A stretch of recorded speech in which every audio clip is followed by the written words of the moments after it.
और आपको याद दिला दें कि इमरती देवी 2018 से पहले कांग्रेस में ही थी। जब ज्योतिरादित्य सिंधिया बीजेपी में ज्वाइन किए हैं, उसके बाद ही इमरती देवी बीजेपी में आई है। इमरती देवी पर दिए विवादित बयान पर जीतू पटवारी ने यू टर्न ले लिया है। पटवारी ने कहा है कि उनके बयान को तोड़ मरोड़ कर पेश किया गया है। उनकी मंशा सिर्फ सवाल के जवाब को टालने की थी। इमरती जी मेरी बड़ी बहन जैसी है और बड़ी बहन मां के समान होती है। किसी को ठेस पहुंची है तो मैं खेद व्यक्त करता हूं। ये जीतू पटवारी की तरफ से सफाई भी दी गई है, लेकिन इमरती देवी ने साफ कर दिया है कि वो इस मामले को लेकर अब एसपी के पास जाने वाली हैं और वो कानूनी लड़ाई लड़ेंगी। इसका आवेदन वो अशोकनगर और डबरा पुलिस को देने वाली है।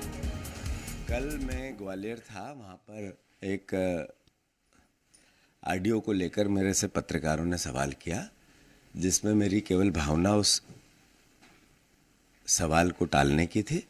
उस संदर्भ में मैंने जो वक्तव्य दिया उसको तोड़ मरोड़ कर उसको गलत संदर्भ में प्रस्तुत किया जा रहा है।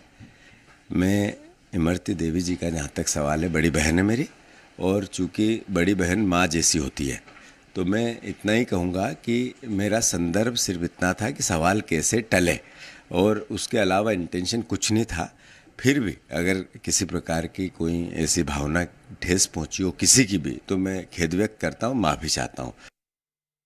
तो जीतू पटवारी ने माफी मांग ली है अपने बयान को लेकर। वो यही कह रहे हैं कि जब पत्रकारों ने उनसे सवाल पूछा तो वो उस सवाल को सिर्फ टालना चाहते थे और उसी मंशा के साथ उन्होंने वो बात कही थी, लेकिन उनकी कोई गलत भावना नहीं रही। लेकिन इमरती देवी की भी प्रतिक्रिया इसके बाद आ चुकी है। वो साफ कर चुकी हैं कि वो एसपी से शिकायत करेंगी इस मामले को लेकर, और इमरती देवी ने सीधा सीधा कांग्रेस पर महिला विरोधी होने का आरोप लगाया। उन्होंने कहा है अपने स्टेटमेंट में कि इससे पहले हमने दिग्विजय सिंह को भी देखा है, जो पूर्व मुख्यमंत्री हैं, कांग्रेस के वरिष्ठ नेता है, उन्होंने भी गलत शब्दों का इस्तेमाल किया है महिलाओं के लिए, और कुछ इस तरह की बातें अब जीतू पटवारी भी कर रहे हैं, जो कांग्रेस के प्रदेश अध्यक्ष हैं। जी मीडिया संवाददाता आकाश द्विवेदी हमारे साथ जुड़ गए हैं। आकाश, जीतू पटवारी ने भले ही माफी मांग ली है, लेकिन भारतीय जनता पार्टी इस मुद्दे से पीछे हटने वाली नहीं है। इमरती देवी ने साफ कर दिया है कि वो एसपी से शिकायत करेंगे इस मामले की। बिल्कुल, और इमरती देवी ने कहा है कि कांग्रेस पार्टी ने ऐसे नेता को अपना प्रदेश अध्यक्ष बनाया है जिससे महिलाओं का सम्मान करना नहीं आता है। सुबह भी हम इस बात को लेकर जिक्र कर रहे थे जब जीतू पटवारी ने एक्स पर लिखकर माफी मांगी थी।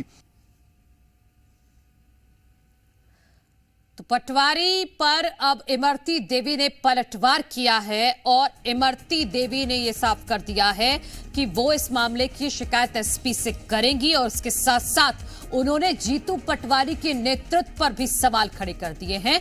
इमरती देवी कह रही हैं कि राहुल गांधी ने ऐसे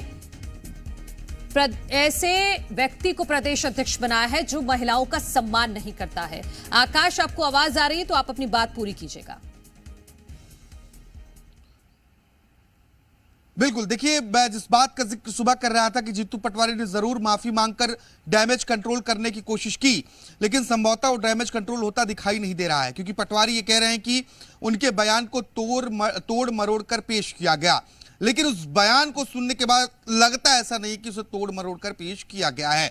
अब जीतू पटवारी ने जिस मंशा से भी ये बयान दिया हो, लेकिन बीजेपी की मंशा साफ है कि कांग्रेस को महिला विरोधी के तौर पर जनता के सामने प्रस्तुत करना, और बाकायदा भारतीय जनता पार्टी के तमाम दिग्गज नेता से लेकर खुद इमरती देवी अब कैमरे के सामने आकर अपमान की बात कर रही हैं।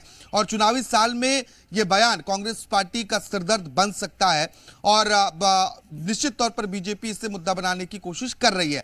न सिर्फ बीजेपी महिला विरोधी बयान के तौर पर इस बयान को प्रस्तुत कर रही है, बल्कि दलित महिला विरोधी बयान के तौर पर भी इसे जोर शोर से उछाला जा रहा है। अब देखना होगा कि इमरती देवी क्या शिकायत करती है एसपी से, और इसके बाद इस बयान पर क्या कोई कार्रवाई भी संभव है जो पुलिस की ओर की जाती है। ठीक है आकाश, इस खबर पर जानकारी के लिए आपका शुक्रिया।